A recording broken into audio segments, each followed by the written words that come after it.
பழைய குற்றாலத்தில் இன்று பிற்பகலில் திடீரென ஏற்பட்ட வெள்ளப்பெருக்கின் போது எடுக்கப்பட்ட காட்சிகள் தற்போது வெளியாகி இருக்கிறது. இது குறித்த கூடுதல் விவரங்களை செய்தியாளர் இசைக்கிராஜன் வழங்க கேட்கலாம். இசைக்கிராஜன், வணக்கம். விவரங்களை சொல்லலாம்.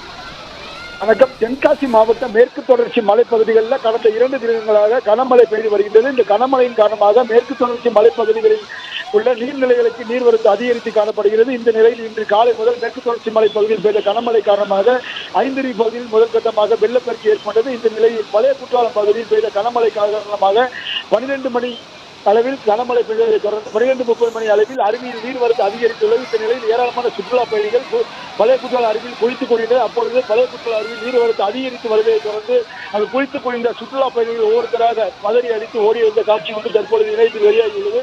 மேலும் அந்த காட்சியை அங்கு குளித்துக் கொண்டிருந்த சுற்றுலா பயணிகள் வீடியோ எடுத்துள்ளனர். அந்த காட்சிகள் தற்பொழுது வெளியில் முதற்கட்டமாக வெளியாகி உள்ளது. இந்த காட்சியை நாம் பார்த்துக் கொண்டிருக்கின்றோம்.